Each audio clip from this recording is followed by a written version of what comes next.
Olá, tudo bem? Então vamos finalizar esse assunto sobre o exame parassológico, né? Então vimos já 3 módulos falando aí a respeito das diversas técnicas de todo o exame, na verdade, né? Vimos desde o processo ali de coleta, os métodos também utilizados, tanto os qualitativos quanto os quantitativos. Vimos também algumas colorações, né, importantes. Vamos focar aí no caso do Lugol, da hematoxilina, tá? Principalmente, não é isso? E só citamos, né, porque acaba que não precisa saber as metodologias, porque muitas delas, no caso da hematoxilina, no caso do tricômico, falam ali de etapas de desidratação com inserção do anticoagulante, então são diversas etapas, sabe?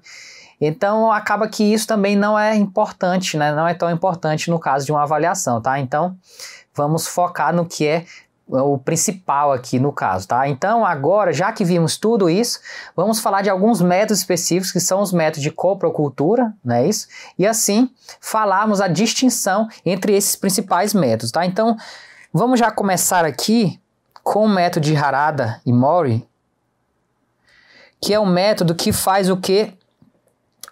A pesquisa de larvas de helmintos, principalmente de ancilostomídeos ou de Strongyloides stercorales. Vimos quando estávamos estudando o que? Os parasitas intestinais, que tanto os Strongyloides quanto os ancilostomídeos, eles são muito parecidos, essas larvas são muito parecidas, tá? Então vamos até ver algumas diferenças novamente mais à frente. Mas voltando ao método, esse método ele é feito em fezes frescas, não fixadas e não refrigeradas também. E ocorre que, de acordo com essa ilustração, ocorre que basicamente essa amostra ela vai ser inserida ali no meio de uma fita de papel filtro que vai ser inserida em um tubo com a água contida ali naquela região, né, mais abaixo, tá? Então isso faz com que essa água ela migre aqui por cromatografia, tá? Ela vai migrar, vai tocar nessa amostra que está aqui ao meio e vai fazer então essas larvas, elas vão descer aqui e ficar nessa porção aqui de água, tá bom? Então vamos agora ver, vimos o princípio, então agora vamos ver basicamente como é o passo a passo. Então, basicamente vai ser retirada uma pequena quantidade de amostra, acrescentar também solução salina e carvão vegetal, tá? Posteriormente vai ser feita a utilização de uma tira de papel filtro, tá bom? Então vai ocorrer essa utilização de uma tira de papel filtro. Depois essa amostra, já feita ali a solução, vai ser então espalhada nesse papel e essa tira vai ser então introduzida em tubo de ensaio contendo água destilada. Então veja que ocorreu aqui a presença dessa amostra na porção aqui medial dessa fita de papel filtro. Ela vai ser inserida em tubo contendo água destilada. Então, tudo isso aqui é água destilada, tá? Então, a água ela não entra em contato com a amostra.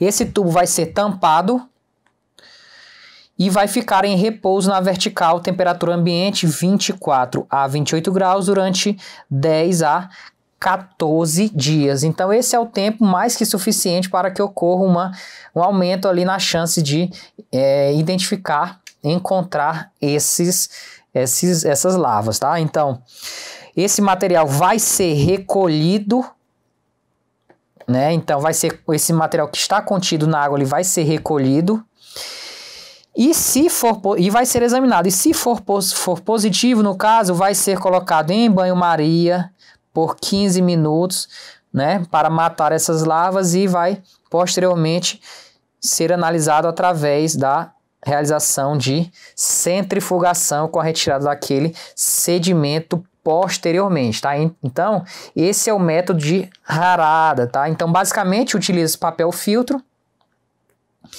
e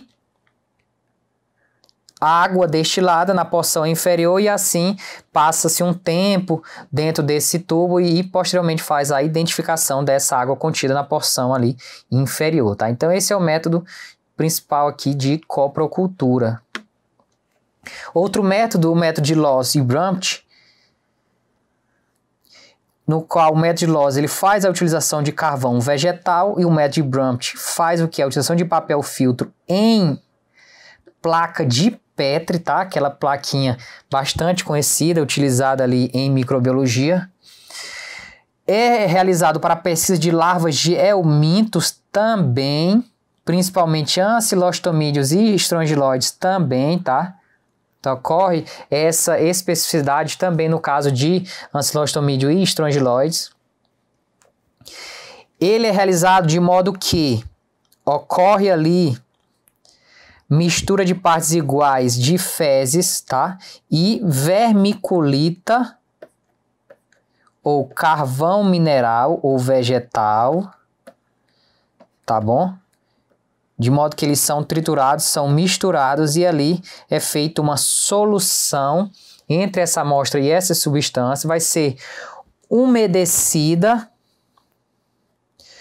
Posteriormente, essa mistura vai ser colocada em recipientes, no caso, placa de Petri, no caso do método de Brumpt, tá? Principalmente, e vai ser o quê? Vai passar por um tempo incubada em estufa a 27 graus Celsius. Por volta de entre 2 dias a 5 dias após, ocorre o quê? Que dessa amostra vão ser recolhidas as larvas pelo processo de Berman-Morais ou de Rugai. Então veja que ocorre a utilização do método de Berman-Morais ou de Rugai, tá? Que é o método que utiliza justamente o termotropismo. E posteriormente ocorre a análise desse material com a identificação de ancilostomídeos ou estrongiloides no caso. E a próxima vai ser o quê? Método de cultura, no caso, em placa de agar. Então, esse aqui ele é o mais sensível, tá bom? Então, ele identifica mais de 90% dos casos. Por isso, é o mais sensível, chegando a ser, de fato, o padrão ouro na identificação de estrongiloides cercoralis e ancilostomídeos. Então, veja que todos esses métodos de coprocultura são basicamente para pesquisa de estrongiloides e ancilostomídeos. Como é feito esse método de cultura? É basicamente através da semeadura de fezes em água contendo extrato de carne, cloreto de sódio e peptone. Então esse é um agar específico, tá bom? Então ocorre essa cultura. É basicamente, de fato, uma cultura, né? Como um processo similar ali a um processo de cultura microbiológica. Tá? Após isso, vai ocorrer então que essa placa vai ser lacrada, vai ser incubada a 28 graus Celsius durante 2 dias. Então, ocorre incubação também, vai ser lavada com álcool etílico posteriormente. Da superfície daquele agar vai ser retirada, né, uma porção dessa superfície, vai ser centrifugada, o sedimento então vai ser retirado, então veja que é a retirada do sedimento, pode ser corado com Lugol e examinado ao microscópio. Então, basicamente, é feito um processo de coloração, de fato, né? de cultura, na verdade, de fato, não é isso? Então, nada mais é do que uma cultura de amostra de fezes, basicamente. Esse é o meio aqui, padrão ouro, tá? Então, para finalizar, temos aqui tabelas que é bom memorizar essa tabela, né, de acordo com o parasito e o método que é utilizado, tá? Então temos aqui, por exemplo, Giardia. Ele, no caso de fezes diarreicas, é fácil encontrar o quê? Trofozoítos. No caso de fezes formadas, cisto, tá? No caso aqui, a coloração, o método indicado, qual é? É importante o método de hematoxilina férrica.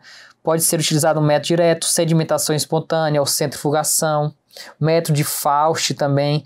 Então veja que essas duas tabelas, elas contêm aqui, tanto nessa, os principais protozoários, tá? É uma tabela retirada aqui do livro do Davi Pereira Neves, que é um livro ali que é utilizado como referência para esse estudo de parasitologia.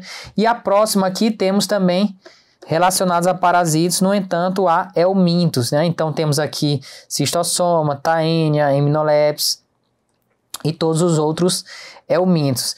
Então veja que trazem os principais juntamente com os métodos, a forma evolutiva e juntamente com os métodos indicados, tá bom? Aqui, por exemplo, no método de Cato, que é o método quantitativo, temos aqui Schistossoma mansoni, temos aqui também Ascaris, temos aqui Ancylostomídeos, né? Nesse caso são Ancylostomídeos aqui, e também Trichuris pode ser identificado. O caso específico de Graham, fita adesiva, temos aqui o que? Enteróbios, né? O Enteróbios vermiculares, assim como a Taenia, tá? Então essas tabelas são importantes na memorização dos parasitos, mais especificamente com relação aos métodos utilizados. Então agora temos representações dos principais parasitos e demonstrando as formas evolutivas, assim como a representação de como elas se apresentam nas amostras. Então temos aqui inicialmente cisto de Giardia. Então veja que ele é um ovo pequeno que possui aqui uma membrana hialina, não é isso? Um centro aqui em que vai desempenhar justamente núcleos, então possui de 2 a 4 núcleos, é importante essa observação. No caso aqui, quando corada com Lugol, veja que há, de certo modo, uma representação, né? Ela é mais dificultada aqui, porém é possível a visualização. Então veja que aqui ocorre a presença de núcleos. Aqui ocorre no meio a presença de axonemas, tá? Então esse axonema ele é importante também porque ele vai formar ali os flagelos. Então é basicamente a representação desse cisto de Giardia lamblia, tá? Então, quando estávamos estudando as formas evolutivas por parasito intestinal, vimos de uma forma melhor de identificar esse parasito, tá? Agora passando aqui para o trofozoito, quando corado, veja que há uma visualização mais fácil aqui, justamente com a presença do disco de sucção aqui, a presença dos flagelos, então veja que há pares de flagelos, então isso facilita na identificação. No caso de cisto de entamoeba histolítica barra dispa, então temos aqui o corpo cromatoide, né, que é em formato de charuto aqui nessa região. E temos a presença de núcleos, tá? O cariossoma ele fica mais voltado para a extremidade, ele não fica na porção mediana do núcleo, no caso, e ele é mais fino, digamos assim, do que a Entamoeba coli. Então veja que aqui é a representação de um cisto de entamoeba histolítica barra dispa. Já o trofozoito, ele apresenta essa estrutura com um cariossoma, né, mais delgado, mais fino ali dentro do núcleo, tá bom? Quando falamos em entamoeba coli agora, temos a presença de mais de 4 núcleos, então aqui temos 1, 2, 3, 4, né? E possivelmente aqui outro núcleo, tá? Então, porém, ele pode possuir ali até 8 núcleos, tá? Então a diferença basicamente é essa com relação à quantidade de núcleos. Quando falamos em trofozoito, temos aqui também a estrutura, né, um cariossoma mais central, mais maior e mais central. Isso acaba diferenciando veja o tamanho desse cariossoma, isso acaba diferenciando da entamoeba histolítica. No caso de Endolimax nana, também ali um verme causa patologia. Então temos aqui a representação também com núcleos, no caso aqui 3 núcleos, tá? Quando corado aqui com Lugol também. Então esse atlas, digamos assim, fica aqui para facilitar, servindo como, de certo modo, um auxílio na identificação desses parasitos, tá? No caso aqui, por exemplo, de Iodamoeba buchili, que é o que? Possui um grande vacúolo de glicogênio. Veja que quando corado com Lugol, esse vacúolo fica de uma coloração mais escura, isso facilita na identificação, tá? Sem corante, veja que aqui não há essa clara distinção. Cisto de Balantidium coli, aqui temos o cisto, justamente com a presença do macronúcleo. Então aqui é o macronúcleo e aqui é o micronúcleo. Tá bom? Então aqui é uma presença de um cisto de Balantidium. Já aqui são o que? O trofozoíto de Balantidium. Esse é o maior protozoário e o único ciliado. Então veja que aqui temos a repressão de vários cílios. Então ele é todo ciliado. É o único, no caso aqui nessa imagem dá para ver melhor, ele é o único parasito ciliado que parasita o homem ali, né, dentro dos protozoários, tá bom? Aqui temos os ovos de Schistosoma mansoni. Esse é bastante fácil, digamos assim, a identificação, porque ele possui aqui um espículo, tá? Isso facilita a identificação. Na outra imagem temos ovos de Taenia sólida e Taenia saginata, por quê? Porque eles são indistinguíveis. Tá? Então há essa presença aqui similar dessas duas espécies. Com relação ao Endolimax Hymenoplex nana, perdão, há a presença aqui, né, de um ovo maior, que diferencia do Hymenoplex diminuta justamente pela presença desses corpos polares, que são essas regiões aqui que saem das extremidades, certo? Do núcleo ali. Tá? Então veja que no Hymenoplex diminuta não há essa presença de corpos polares, tá? Então essa é a principal diferença entre os dois tipos de ovos. Aqui no caso do Ascaris lumbricoides, temos então 3 tipos de ovos. O ovo fértil, né? O ovo fértil com aqui a membrana mamilonada, que é o que? Essa membrana mais externa, em forma de catraca, digamos assim, tá? Então essa membrana, que inclusive ela auxilia na aderência nas células ali quando ingerida, então acaba funcionando como um fator de virulência. Então aqui ocorre a presença da membrana mamilonada, enquanto aqui é um ovo sem a membrana mamilonada, veja que ele é mais clarinho, tá? Então não ocorre a membrana, então esse é chamado de ovo decorticado,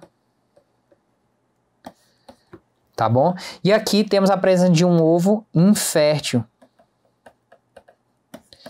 Presença de um ovo infértil. Ele não possui esse formato arredondado, ele é mais alongado, tá? E esse ovo ocorre quando, de fato, não é ali fertilizado. Tá bom? Então, o Ascaris, ele possui esses 3 tipos de ovos. Aqui temos ovos de Trichuris. Eles são bastante característicos devido às suas extremidades, formato aqui de uma bola, né, de futebol americano, tá? Em que, inclusive, por essa extremidade aqui o verme sai e eclode dos ovos. Aqui temos um ovo de Enteróbios vermiculares, que vamos ver mais à frente, que é esse em questão, ovo de Enteróbios vermiculares.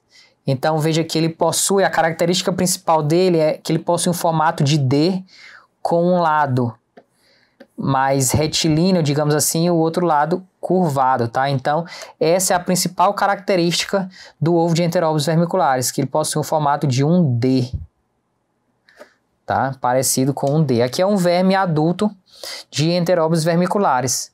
Veja que ele possui aqui um esôfago com a terminação, um bulbo na terminação.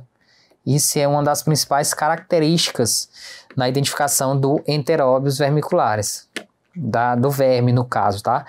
No caso de Ancylostomídeos, então temos basicamente ali 3 espécies de Ancylostomídeo, como estudamos já, né? E essas 3 espécies possuem os ovos bastante similares, né? Que são indistinguíveis no caso, tá? Então aqui é a representação de ovos de Ancylostomídeos. Tá? Então veja que já está ocorrendo o processo de embriogênese, tá? Já que temos a representação de larvas de Ancylostomídeos, somente aqui uma representação do vestíbulo bucal, que é uma das diferenças. Então, os ancilostomídeos, eles são bastante similares aos estrongiloides stercoralis. Então, temos algumas diferenças chaves que fazem parte na distinção desses dois parasitos, tá? E que vamos ver mais à frente também. Mas aqui em questão, principalmente no caso do vestíbulo bucal, que na larva de ancilostomídeo ele é maior, tá? Então esse vestíbulo bucal é maior. Porém, temos outras diferenças também. No caso aqui, temos ovos de estrongiloides stercoralis. Eles são mais difíceis de serem visualizados. Aqui já está larvado, tá? Então veja que a larva já está sendo formada em seu interior. E aqui é a larva do estrongiloides. Então, é mais fácil identificar a larva do estrongiloide justamente ali pelo método de Rugai ou método de Berman-Moraes, tá? É mais fácil essa identificação. Principalmente aqui pelo vestíbulo bucal curto, aqui não dá para ver mais, na próxima imagem vamos conseguir observar. O vestíbulo bucal ele é curto e o primórdio genital ele é mais visível. Tá bom?